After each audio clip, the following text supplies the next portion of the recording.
Okay, aayusin ko. Ito yung ano, yung kung naaalala niyo lahat-lahat, yung sinasabi kong English reading natin. Pero dahil doon sa nagbago, yung card natin, yung gagamitin ko itong Oracle. No? And this is episode 360. Kukuha tayo dito ng ilan na? Isa. Tatlo. Kukuha tayo dito ng tatlo. And then this is all about love. Maraming types of love. It goes with your family, your siblings, your friends, your coworkers, your pets, your relationships, and love for yourself and other things or other types of love. Pero una, hi, I'm leaving. Hala! Pangalawa, attached to my ex. Pangatlo, it's simple and dreamy. Ang daming code. Mas ano siya, mas malalim siya. Babasahin ko. Yung first card na sinasabi dito, I'm leaving. I'm ready to leave a situation or mindset that has not served me and hindered my growth. No, hindi naman kasi lahat na manunood kaya intindihin ito sa English. So, ilalagay natin sa Tagalog. Hindi kasi, may mga sitwasyon kasi, uulitin ko ha, general reading ito, hindi ito specific. May mga sitwasyon kasi sa buhay mo na kailangan mong i-let go. Kapalit ng isang sitwasyon na mas makaka-boost or makakapagbigay sa'yo ng either kasaganaan, katiwasayan, katahimikan, or simple lang kasi yung sinasabi ditong growth. No? Wala kang, hindi, kung naaalala nyo lagi sinasabi ng magulang natin, kung meron kang gustong makamit sa buhay mo, meron kang bibitawan, meron kang iiwasan. Dahil, isa yung parang cellphone.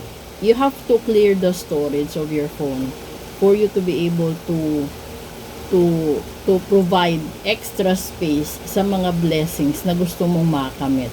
Kasi hindi ka magkakaroon, hindi mo makukuha yon hanggat wala kang space. Parang bahay din, 'di ba? Kung gusto mong bumili ng bagong component, kung gusto mong bumili ng bagong appliance, dapat meron kang enough space na paglalagyan doon. Ito, since yung card na ito is all about love.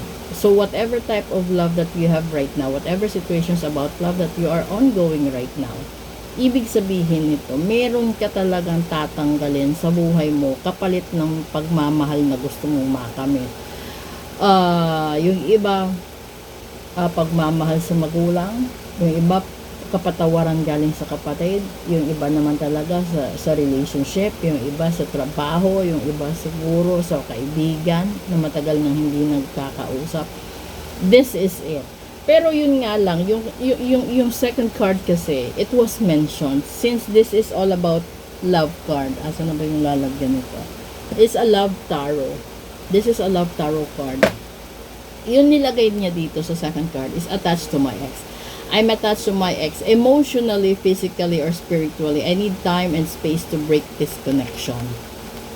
Kasi yun it might be that some of you are literally married, some of you have your own children kahit hindi kayo kasal.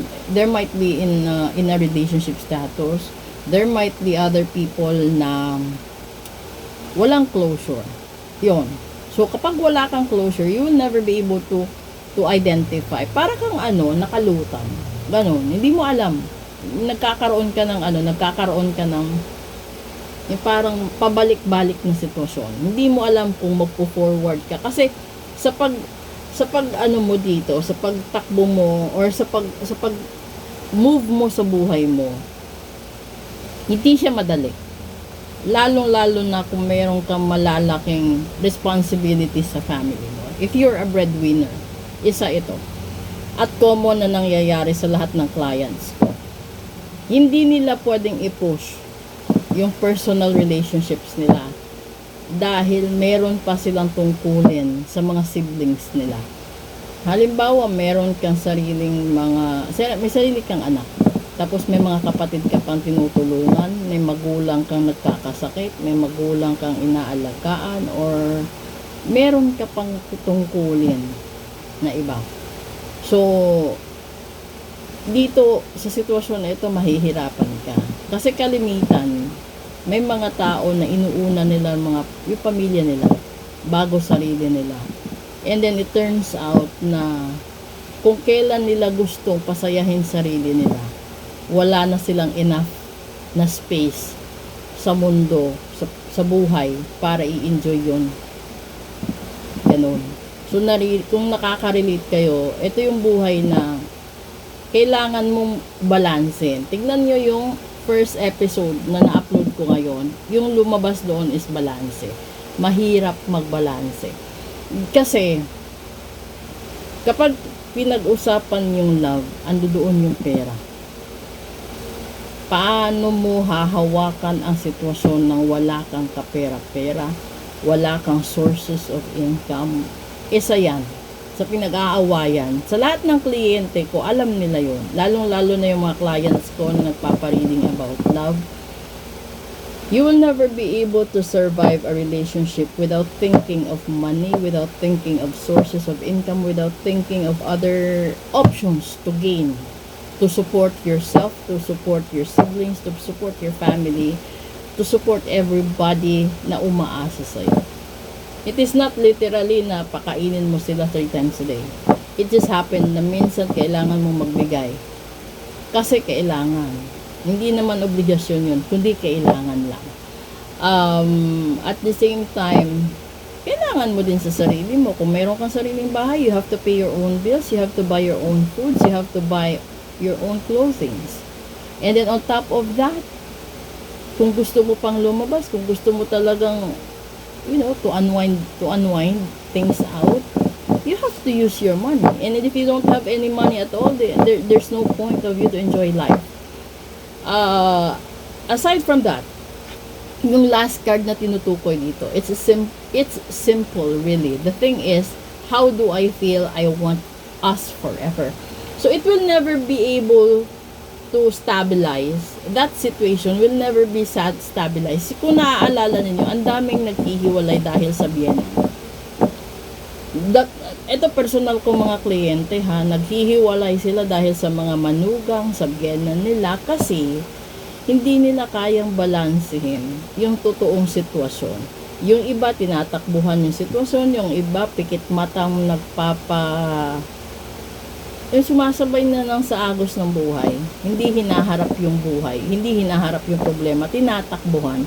Not really tinatakbuhan, pero iniiwasan. Ito yung mga bagay na walang katapusan kasi hanggat hindi mo kayang harapin yung katotohanan, hanggat hindi mo kayang tanggapin lahat-lahat, it will never be that simple enough to live your life. Kasi bago maging simple ang buhay, dadaan ka sa maraming pagsubok. Let's see, yung bottom deck. Finding myself. O, diba? Hanapin mo sarili mo. If you're not able to find and accept yourself, if you're not able to open up yourself to other people, then there's no point to live happy. And the top, no one compares. Yun. Ito yung pinakamasakit. No matter how many people I've met and experienced, there's no one who compares to you. Ito yun, kasi makakaroon talaga ng point of view, diba? Kahit sa ulam, meron kang isang paboritong ulam dyan na wala siyang kapantay na katulad ng iba. Ganon din sa tao. Darating ang punto, makakatagpo ka ng tao na kahit ilang tao man ipagpalit mo, hindi mo siya makakalimutan. Kasi everybody is born unique by God's implementation. So, yun, dun ka mahihirapan kapag nasayang mo yung mga pagkakataong ganun. So, proceed tayo sa dark and light side of life. Tignan natin kung sino may problema. It's either the female or male. Okay?